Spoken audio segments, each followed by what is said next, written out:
hay una pregunta que les quiero hacer, que es una pregunta que me hace muy interesante, y vamos a ver qué responden. Pero, ¿quién en tu vida es la persona a la que a ti se te hace más difícil decirle que no?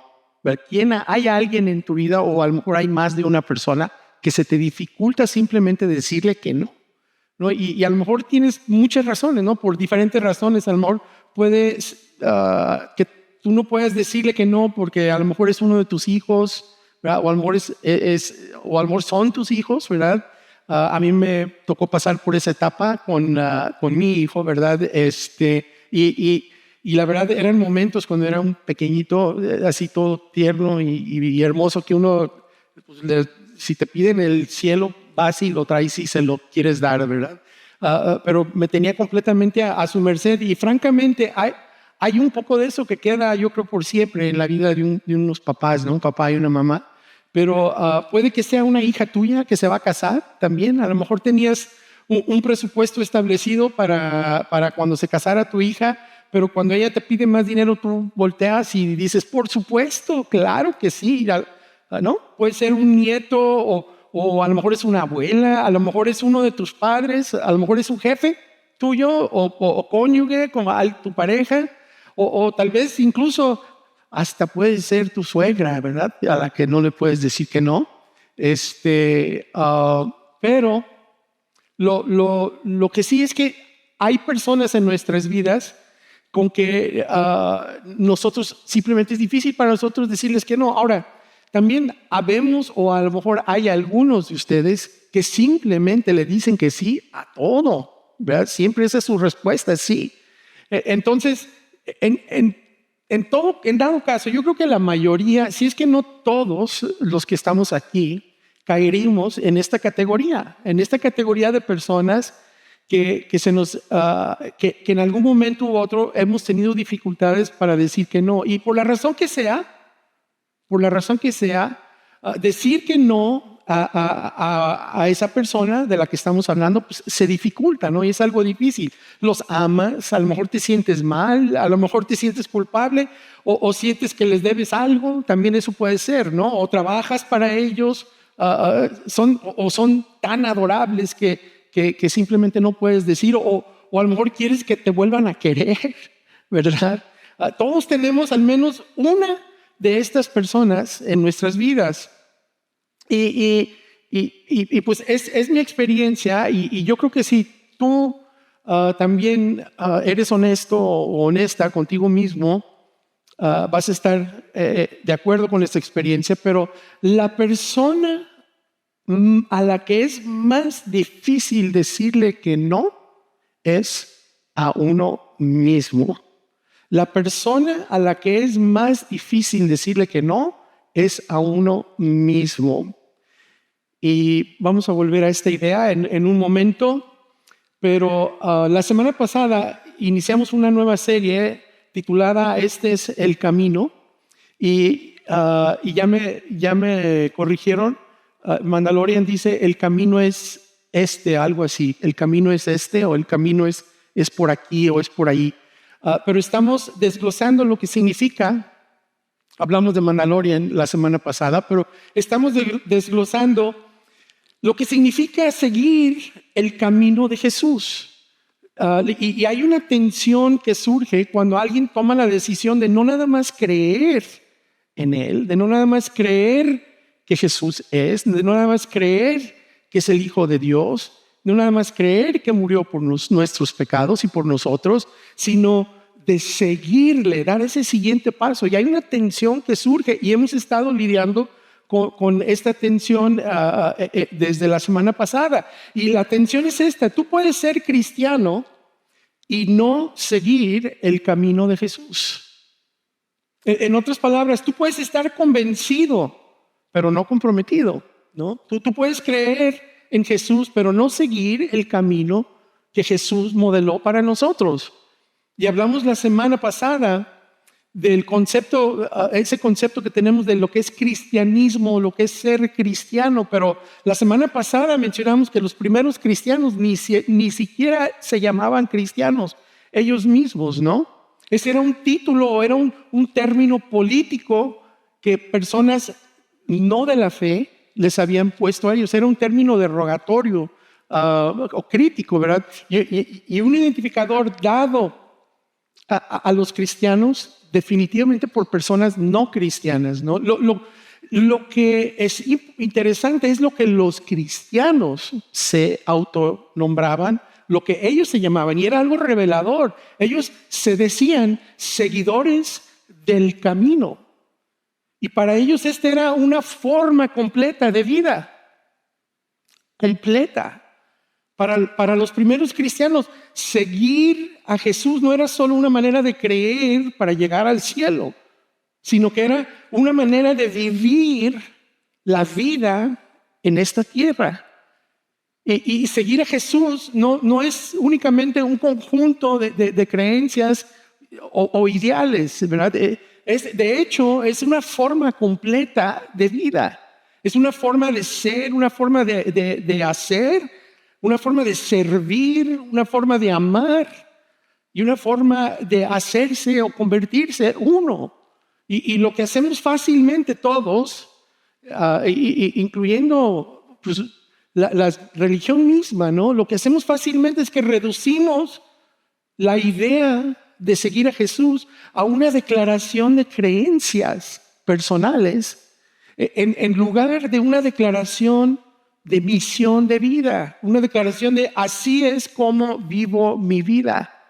Seguir a Jesús no es menos que creer, definitivamente no, y ciertamente es más. La semana pasada estábamos hablando sobre el contexto cultural de los tiempos de Jesús y que Jesús era un rabino en ese contexto cultural y pues la palabra rabino quiere decir maestro, ¿verdad? Es la palabra hebrea para maestro y al igual que todos los demás rabinos de la época, Jesús tenía discípulos y tenía estudiantes. Pero cuando Jesús les habla a sus discípulos y a sus primeros discípulos y les extendió a ellos la invitación de ven y sígueme, él tenía algo un poquito diferente en mente que los demás rabinos, ¿no? La palabra discípulo, que se usa mucho en las iglesias en estos días, en estos tiempos, dijimos antes, que la semana pasada, por cierto, que el término significa realmente aprendiz. Aprendiz. Un aprendiz es un paso más allá de un estudiante. Un estudiante aprende, pero un aprendiz aprende para ser exactamente como su maestro, para enfrentar la vida como su maestro la enfrentó. Y tienen un objetivo, un aprendiz tiene un objetivo y es ser como mi rabino. Entonces, seguir a Jesús es ordenar tu vida alrededor del camino de Jesús. Como dijimos la semana pasada, creer en el nombre de Jesús es como te haces cristiano. En la definición de algunos de esta época, ¿verdad? Del cristiano. Pero seguir el camino de Jesús es como se es cristiano. Es como ser cristiano. Así que en el Sermón del Monte Jesús se sienta, y lo mencionamos otra vez la semana pasada, y nos invita a seguirlo y a ordenar nuestras vidas alrededor de su camino. Y la forma en que nos invitó es curiosa, ¿no? Es interesante porque dice él, entren por la puerta estrecha, porque es ancha la puerta y espacioso el camino que conduce a la destrucción, y muchos entran por ella. Y no es Jesús amenazando a nadie, es Jesús describiendo lo que sucede si tú caminas este camino, ¿verdad? Y continúa, pero estrecha es la puerta y angosto el camino que conduce a la vida. Y son pocos los que la encuentran. Pocos la encuentran no porque no esté disponible, simplemente pocos escogen buscarla y pocos escogen caminarla. Jesús nos invita no solo a creer en Él como nuestro Salvador, sino a seguirlo como nuestro maestro en el camino estrecho. Y la pregunta es entonces, ¿qué caracteriza el camino estrecho? Que Jesús no solo lo enseñó, sino que también Él lo modeló. Jesús modeló el camino estrecho y cómo se ve caminarlo. Entonces, ¿qué requiere este camino para seguirlo? Y precisamente hay una escena que Jesús vivió con sus discípulos y que nos puede dar mucha claridad en esto, ¿no? Y Mateo, el escritor Mateo, que escribió la historia presencial de Jesús, él lo empieza a relatar de esta forma, ¿no? Él dice, desde entonces comenzó Jesús a advertir a sus discípulos que tenía que ir a Jerusalén y sufrir muchas cosas a manos de los líderes religiosos, de los jefes de los sacerdotes y de los maestros de la ley. Y continuó Jesús explicando que también era necesario que lo mataran y que al tercer día resucitara, ¿verdad? Y lo que Jesús está haciendo aquí que por cierto esto es tan impresionante, ¿no? Que Él haya predicho y haya cumplido. Jesús lo que está haciendo aquí es que Él está describiendo lo que está a punto de hacer Él por el bien del mundo, ¿verdad? El camino de Él iba a estar marcado por sufrimiento para poder Él demostrar su amor al mundo de la manera más impensable. Y esta era pues, con una muerte en una cruz, ¿no? Y luego Él sería resucitado, y todo esto por los pecados del mundo. Pedro, quien está escuchando esto con toda la atención, y claro que no le gusta lo que escuchó, ¿verdad? Su rabino, su maestro, él todavía en la mente de Pedro, el que los va a liberar de la opresión de Roma, está diciendo que lo van a matar, que va a morir. Y la parte de la muerte la tiene clara Pedro, pero dice que va a resucitar, y esa parte, para Pedro, sí hay una resurrección. Sabrá Dios cuántos años adelante, ¿verdad? Siglos, etapas, milenios. Entonces Pedro dice, no, ¿cómo se va a morir el que nos va a liberar? Y entonces Pedro, nos cuenta Mateo, Pedro lo llevó aparte y comenzó a reprenderlo. Dios mío, a Jesús. De ninguna manera, Señor, esto no te sucederá jamás.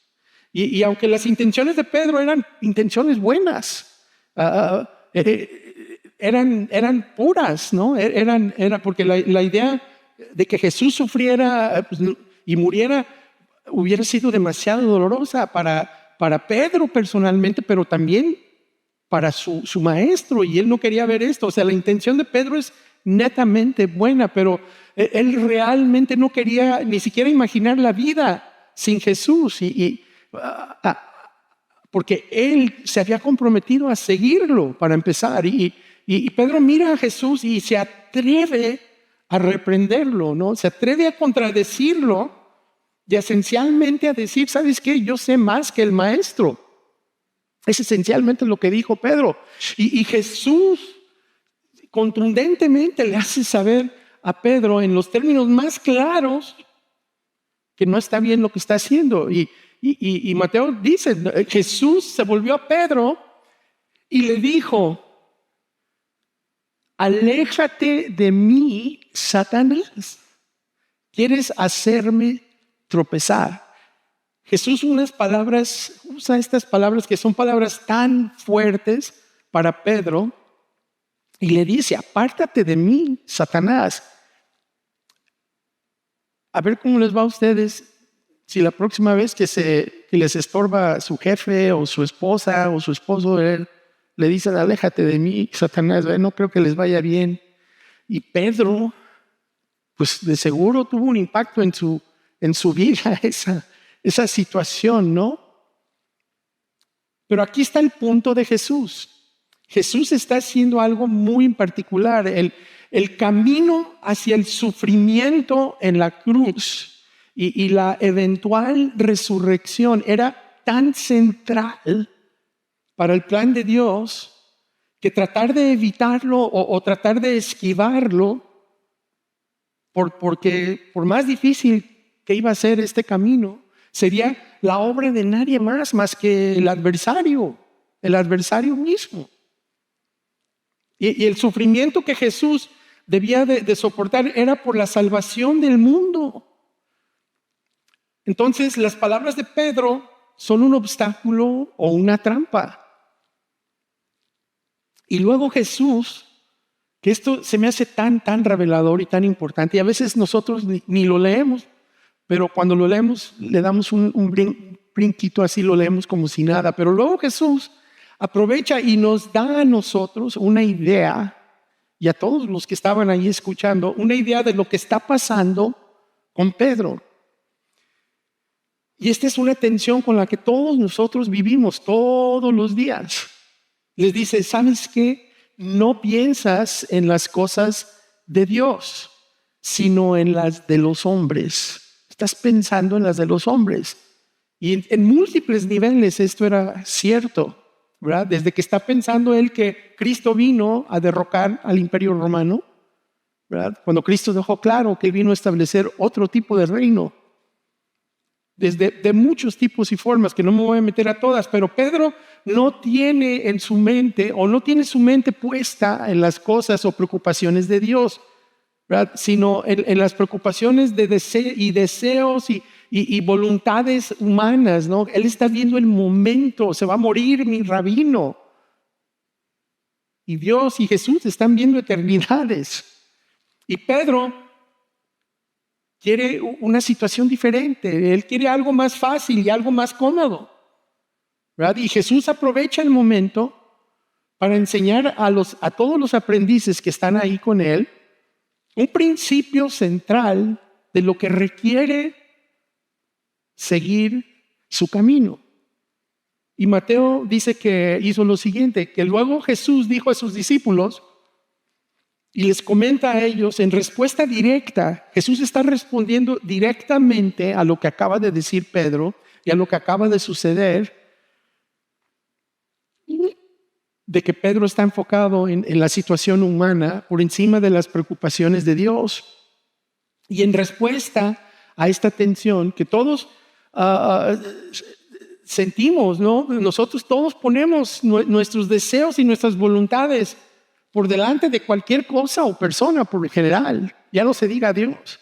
No, Jesús les enseña el camino. Les dice, si alguien quiere ser mi discípulo, el que quiera ser mi aprendiz y ejercer su voluntad para seguirme, y esto es tan importante, porque uno no cae casualmente hacia seguir a Jesús, ¿verdad? Tú no te desvías alrededor del camino de Jesús, ¿no? Tú no te desvías hacia ordenar tu vida alrededor del camino de Jesús.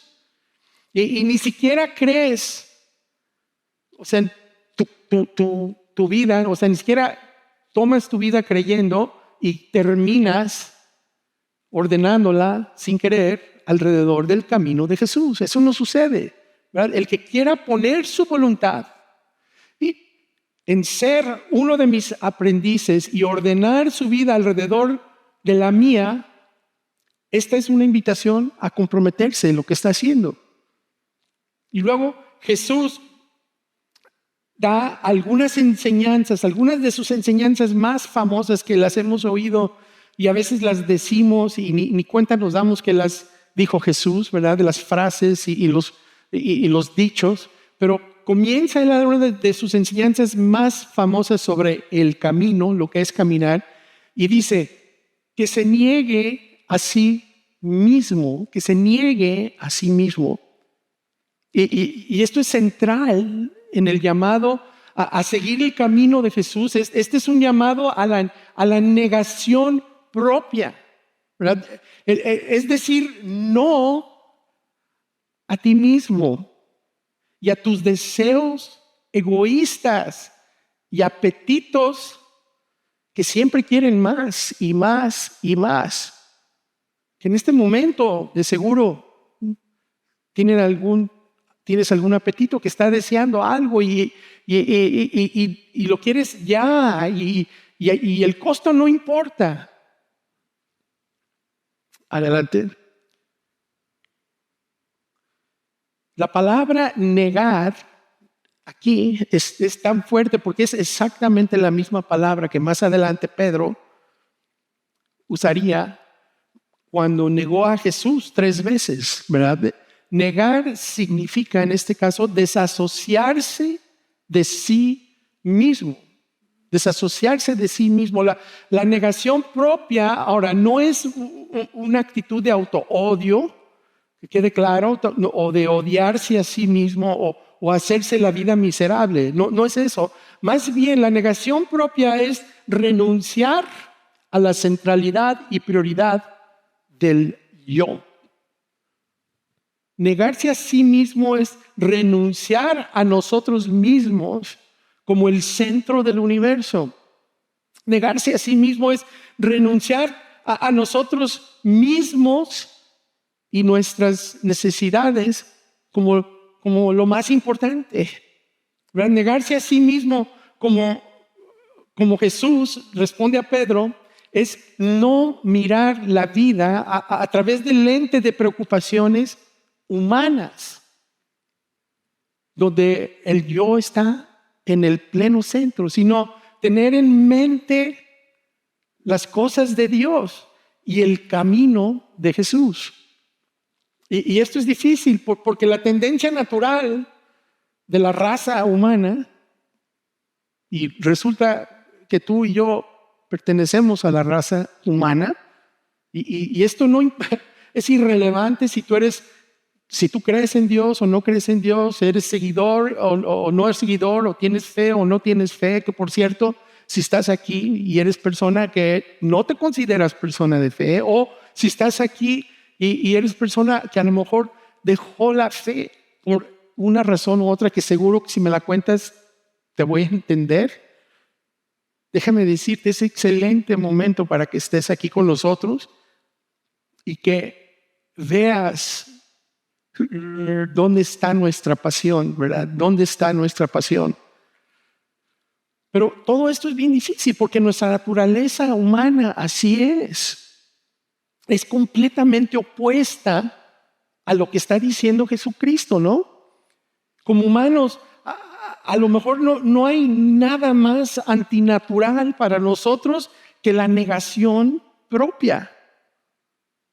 Y tú lo sabes, yo lo sé, lo sabemos. Todos tendemos naturalmente a centrarnos en lo que sirve a nuestros intereses y ponemos la gratificación de nuestros deseos y nuestras necesidades antes que cualquier cosa y incluso cualquier persona, ¿no? Todos tenemos la tendencia natural de satisfacer nuestros apetitos, de satisfacer nuestros deseos, cuando sea, con lo que sea, como sea.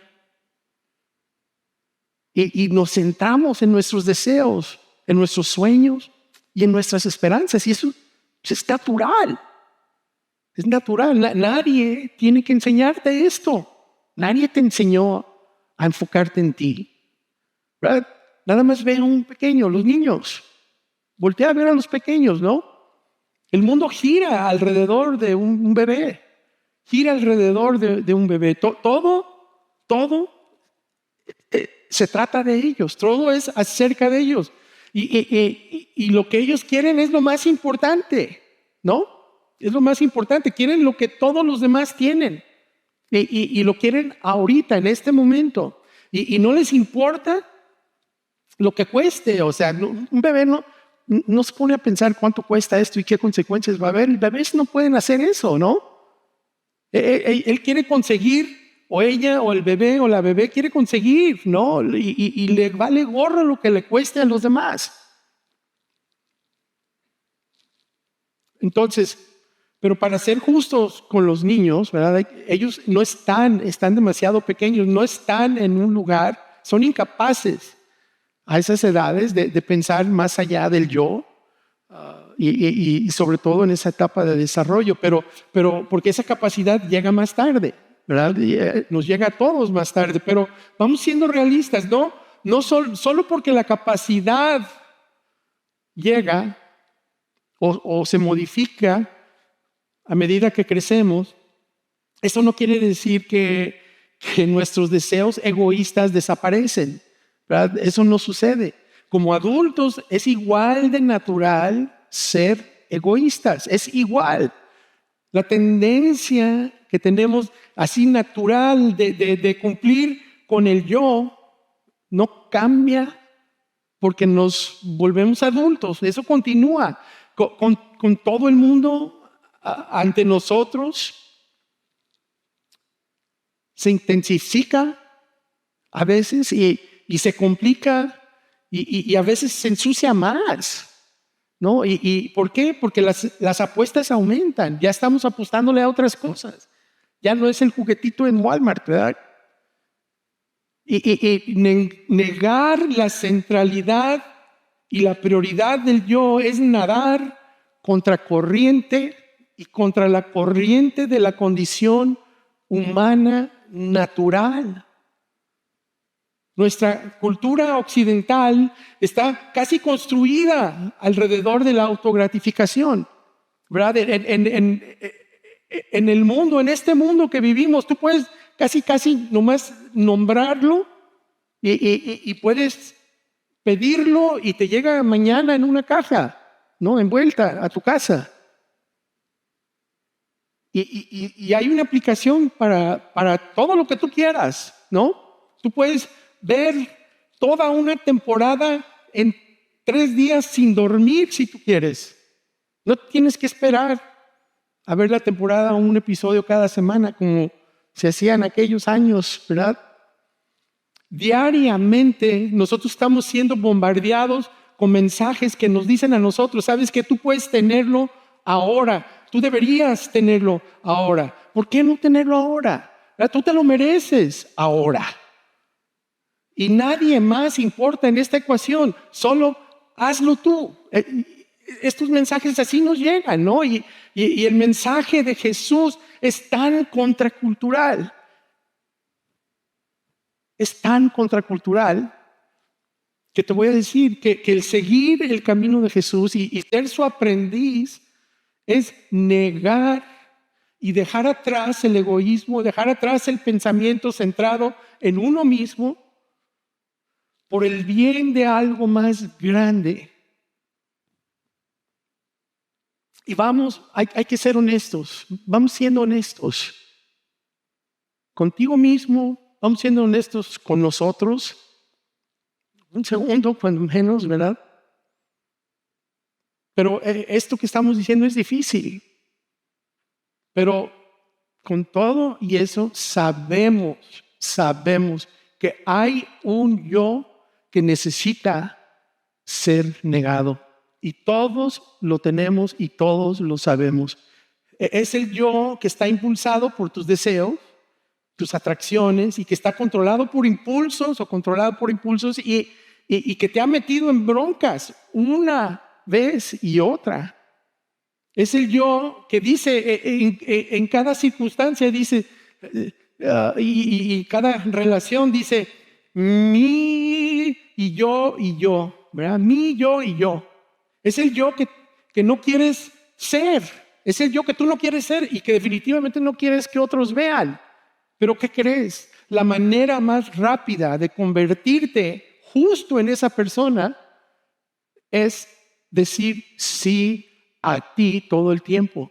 Y este es el yo que quiere sentarse en el trono y que quiere ser Dios. Y aunque en el fondo tú sabes que no puedes serlo, no lo puedes ser. Este es el yo que tiene esos pensamientos que incluso te sorprenden a ti mismo que los hayas pensado. Todos tenemos un yo que necesita ser negado. Porque después de todo, hacer todo lo que quieres hacer no siempre es bueno para ti o para los demás. Estamos hablando de este yo al que Jesús te dice que lo niegues. Pero esto no es solo negar las partes de nosotros que son malas, ¿verdad? Eso es difícil de hacer, pero al menos es un concepto muy fácil de entender, ¿no? Es un concepto fácil de comprender. Pero también a lo que Jesús está invitando es a la entrega de tus deseos y de tus esperanzas, de tus sueños y voluntad, y decirle a Jesús: si seguirte y ser tu aprendiz me lleva a un lugar donde ese sueño ya no es una opción, yo elijo seguirte. Si ser tu aprendiz significa que lo que pensé que siempre haría, no lo puedo hacer, yo elijo seguirte. Aún así, tengo mis esperanzas y mis sueños, pero quiero seguirte a ti hacia tus esperanzas y hacia tus sueños para mí, en lugar de que fuera al revés, donde tú trato de jalarte a ti, a mis esperanzas y a mis sueños. Y barajéalo o velo como tú quieras. La negación propia es un llamado a una vida de entrega. Y esto es difícil. Esto es difícil, pero aquí la pregunta importante es: ¿vale la pena? ¿Vale la pena? Jesús lleva esto a un lugar más todavía, a un paso más allá, y nos da el segundo imperativo y nos da unas agarraderas prácticas de lo que es y de lo que implica una negación propia, y nos lo pinta con una imagen de cuán grande y de qué tamaño es el sacrificio de este llamado cuando dice que tome su cruz, que se niegue a sí mismo, tome su cruz. Y ahora, esta imagen a nosotros tiene una connotación muy diferente que para los discípulos de aquel tiempo. A ellos los hubiera detenido en seco esta imagen, porque ellos habrían sentido el peso de este llamado que está haciendo Jesús de una manera que se pierde para nosotros hoy. Nosotros hoy no lo vemos así. La crucifixión, como la fue practicada por los persas y los griegos, había sido perfeccionada por los romanos para cuando es la época de Jesús. Y era tan deshonrosa, tan humillante y tan tortuosa que, ¿qué creen? Que estaba prohibido, había una ley que prohibía que un ciudadano romano fuera crucificado.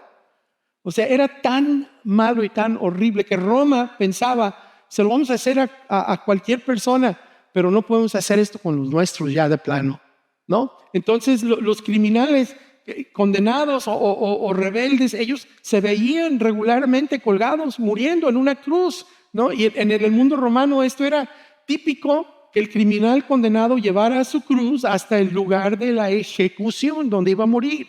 Entonces los discípulos, ellos saben que tomar su cruz era un preludio a la muerte.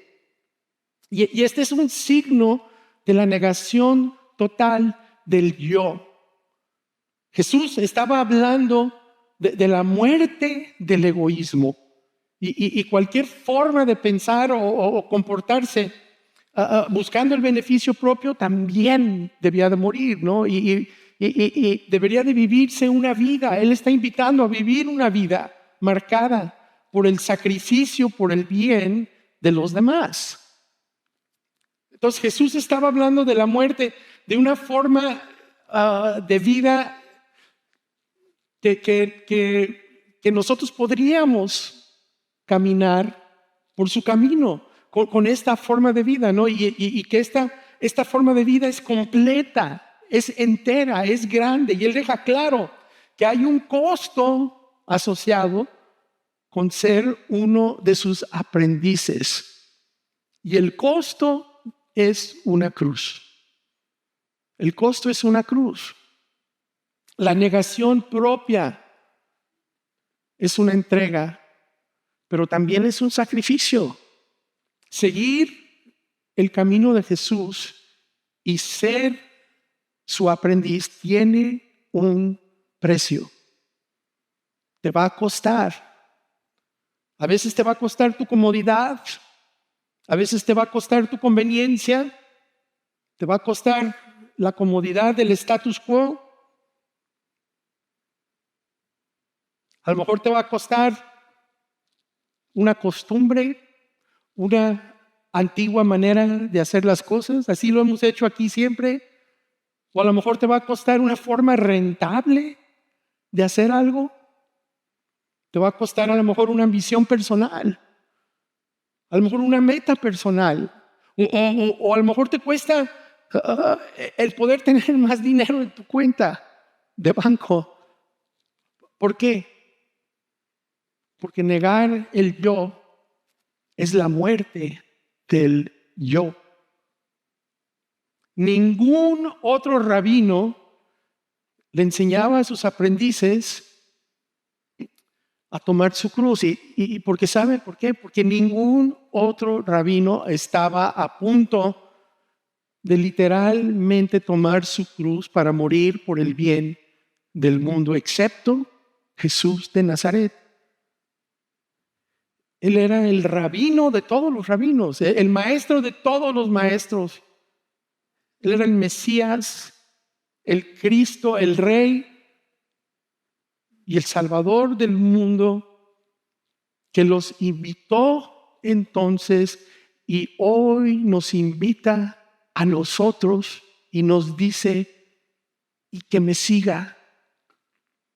Adelante, tome su cruz y me siga.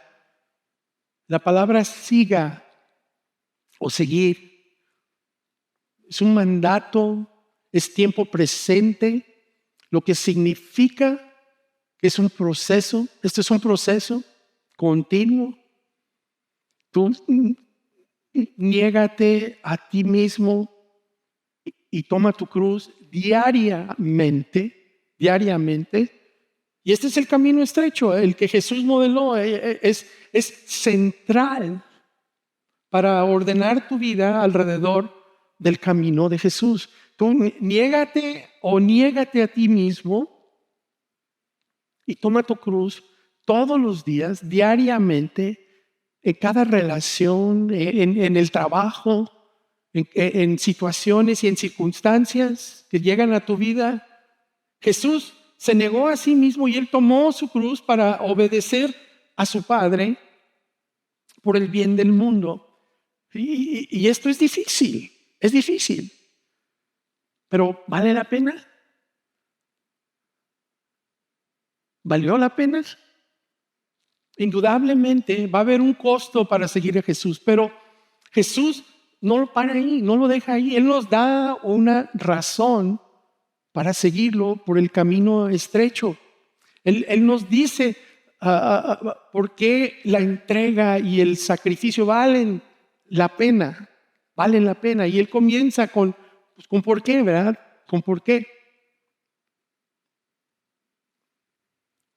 Y nos explica, porque el que quiera salvar su vida, la perderá. El que quiera salvar su vida, la perderá. El que quiera o ponga su voluntad en tratar de salvar su vida, en realidad la va a perder. ¿Por qué? Porque Él habla de tu alma y esto pues es tanto la vida eterna, ¿verdad? En el más allá, pero también es esta vida aquí. Está hablando de esta vida. En otras palabras, si tú consideras la vida como simplemente algo ordinario y físico, bueno, entonces obtén todo lo que tú puedas y haz lo que tú quieras. Pero déjame decirte, vas a perder la vida en su sentido más importante. Empeñar tu vida en esforzarte obtener y hacer tu felicidad personal el objetivo último de tu vida y entregar tu vida a todas las cosas que un día se van a marchitar, cosas que ni van a existir, tú te la vas a perder la vida si te enfocas en eso. Jesús no está haciendo una amenaza. Aquí Él no está amenazando nada, Él nos está enseñando cómo funciona la vida. No está diciendo que si te concentras en tus deseos egoístas o nos concentramos en nuestros deseos egoístas, vamos a ser castigados y nos quitarán la vida. Eso no es lo que está diciendo. Aquí lo que Jesús está diciendo es simplemente si tú caminas ese camino, este va a ser tu resultado. Así va a estar. Él lo que está diciendo es que si nos concentramos en nuestros deseos egoístas, vamos a dejar que la vida en el mejor y el más completo sentido se nos escape de entre los dedos, se nos va a ir. Y la realidad es que te voy a decir, tú vivirás, pero nunca estarás completamente vivo. ¿Y sabes por qué? Porque el que quiera salvar su vida, la perderá. Y luego continúa y dice, pero el que pierda su vida por mi causa, la encontrará. La persona que busca oportunidades todos los días para usar su tiempo, su energía, los recursos por el bien de los demás, el cumplimiento de la causa de Jesús, esta persona obtendrá la vida. Las personas que aprovecha todo lo que tienen, no por el bien del yo, sino por el bien de los demás y de Jesús, encontrará una vida plena y una vida abundante. La persona que ve todo lo que hace como una oportunidad para servir a Jesús y lo hace en cualquier trabajo o industria o circunstancia, con cualquier tipo de persona,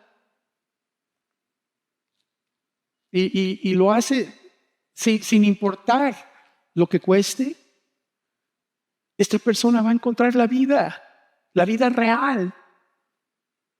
Y Jesús pasa a cimentar y a poner un fundamento de su idea, de lo que está él diciendo, de su argumento. Regresamos, por favor, de su argumento.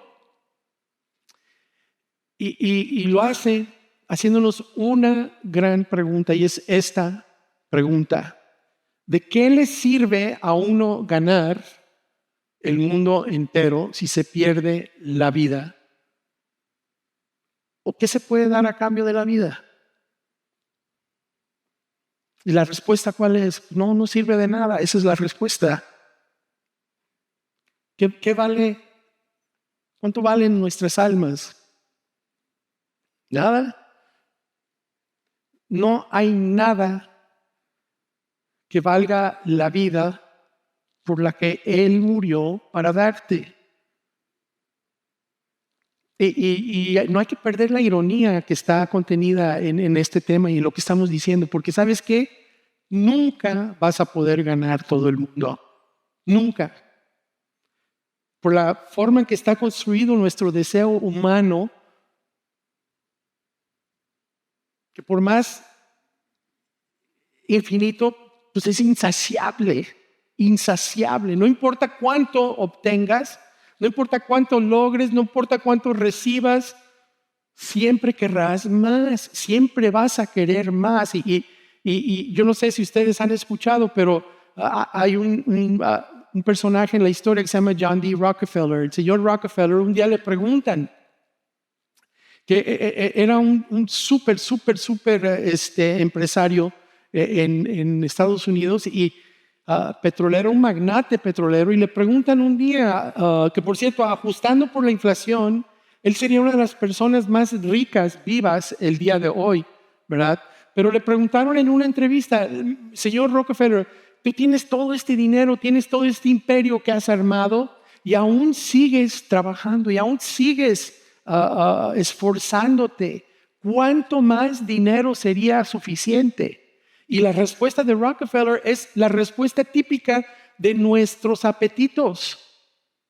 Le dice, contesta él, solo un poco más, solo un poco más. El deseo humano es insaciable por el dinero, por el éxito, por el poder, por la notoriedad, por seguidores o cosas. No importa qué sea, nosotros queremos solo un poco más, un poco más. Y nunca vas a poder ganar todo el dinero del mundo o todo el mundo. Nunca lo vas a poder ganar.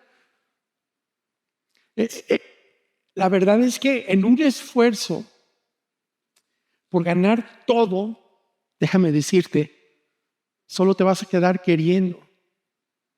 Y cuando te quedas queriendo, es como si no hubieras ganado nada. Nada. Y lo que Jesús está haciendo en esta enseñanza es algo que hacen la empresa y hacen los empresarios, bueno, no todos, pero lo deberían hacer todos, pero la mayoría de los empresarios exitosos hacen esto. Es un análisis de costo-beneficio. Simplemente un análisis de costo-beneficio. Y tú haces esto, lo deberíamos de hacer cuando vas a hacer una compra grande, ¿no? A lo mejor cuando cambias de trabajo o cuando la familia se va a pasar de 2 ingresos a 1 ingreso porque la mamá se va a tener un bebé o algo, todo debes de hacer este tipo de análisis, ¿verdad? Pero nosotros, por ejemplo, los casados, algunos van a estar de acuerdo conmigo, hacemos este análisis a veces en papel, pero no siempre, en este caso para nada en papel, simplemente en nuestra cabeza, un análisis de costo-beneficio cada vez que le preguntamos a la esposa si podemos ir al fútbol o ver el fútbol con los amigos, ¿no? ¿verdad? Hacemos un análisis, decimos, hay un costo, pero entonces la pregunta es si el beneficio supera el costo cuando yo regrese, ¿verdad? Indudablemente hay un costo para seguir el camino de Jesús. Pero ¿qué crees? Hay otro costo. Hay un costo mayor por no hacerlo. Hay un costo mayor por no seguir a Jesús por el camino estrecho. Y es que te voy a decir sí al yo es decir no a la vida, a esa vida abundante. Mientras más vivas tú una vida desinteresada o alejada del ego, más vida vas a tener. Menos egoísmo es más vida. Menos egoísmo resulta en más vida. Reordenar la vida más allá de la centralidad y prioridad del yo es como encontraremos nosotros la verdadera felicidad, alegría, la alegría, la paz, el amor. Podemos experimentar satisfacción, plenitud, propósito. Todos lo buscamos eso. Incluso podemos erradicar pensamientos pecaminosos, incómodos que nos desvían. Podemos quitar de enfrente de nosotros las cosas que causan destrucción en nuestras vidas. Y esta es la manera en cómo podemos experimentar una vida plena y libre para siempre. Jesús nos está invitando a seguirlo en esta vida desinteresada que Él dice que es el camino. Y el camino de Jesús es una vida que Él nos mostró, que Él modeló. ¿Y cómo la modeló? Es un camino y es una vida de rendición diaria y de vida sacrificial. Déjame hacerte unas preguntas. ¿Qué te está limitando el yo?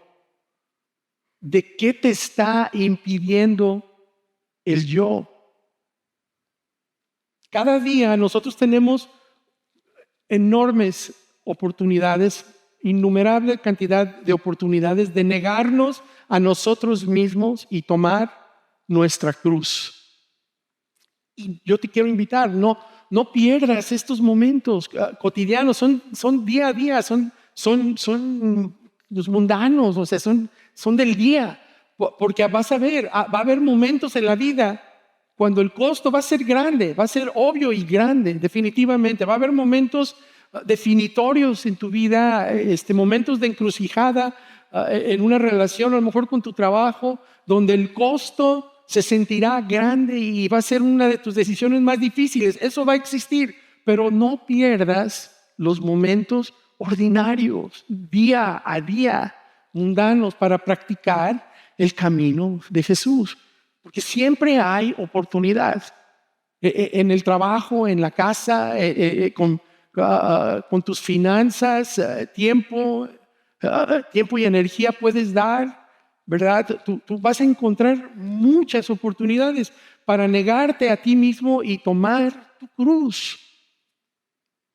Si tú eres papá, si eres esposo, si estás comprometido o comprometida, tienes pareja, estás saliendo con alguien, tú tienes oportunidades día a día. Si tienes un trabajo, a lo mejor tienes un compañero de cuarto, de habitación, o si tú conoces a otro ser humano, créeme, tienes innumerables oportunidades. Y Jesús no solo nos invitó a nosotros a seguirlo, sino que nos ha dado su espíritu para empoderarnos a hacerlo. Hay un misionero que se llamaba Jim Elliot. Él fue un misionero que perdió la vida compartiendo el evangelio con una tribu en Ecuador. Adelante. Y él entendió más que muchos, a lo mejor alcanzaremos a entender el costo de seguir a Jesús de una manera que la mayoría nunca lo vamos a hacer de esta forma, y él escribió esto en su diario. Él dice: no es tonto quien renuncia a lo que no puede conservar. ¿Qué te vas a llevar? ¿Verdad? ¿Qué te vas a llevar? Para ganar lo que no puede perder. ¿Quién te va a quitar esto? Y este es el camino, es un camino contracultural, es un camino contraintuitivo y aparentemente contraproductivo de Jesús. No hace sentido perder para ganar, morir para vivir, buscar la realización de uno mismo por la negación y alcanzar la satisfacción de una vida mediante el sacrificio. No hace sentido. Sígueme, sígueme, es lo que dice Jesús. Y hay un costo, definitivamente. Pero hay un costo mayor, el no seguirle. Confía en mí, dice Jesús. Este es el camino. Padre, gracias. Gracias por tu amor y porque mandaste a tu Hijo a que nos revelara cómo eres tú y que a través de Él pudiéramos ver cuánto amor tienes tú por nosotros. Pero no nada más por nosotros, también tienes amor por los que nos rodean. No nada más moriste por mí, moriste por todos los que están alrededor de mí también. Y Padre,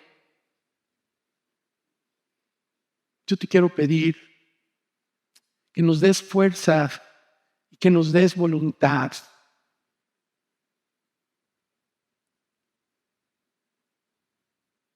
para seguirte, para no nada más creer en ti, sino para transformar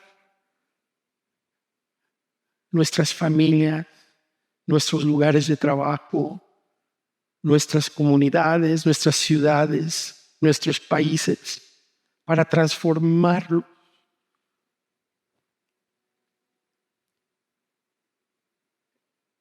en lo que tú visualizaste cuando entregaste tu vida por todos nosotros. Pon en nuestro corazón ese deseo puro de soltar el ego, soltar el egoísmo y de poder vivir como nunca, siendo y sirviendo a nuestro prójimo, a nuestras familias, a nuestras comunidades y a nuestras ciudades.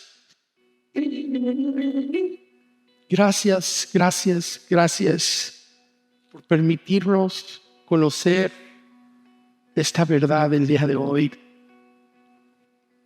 Gracias por tus palabras hace más de 2000 años, por tu vida, por tu muerte y sobre todo por tu resurrección. Gracias. Amén.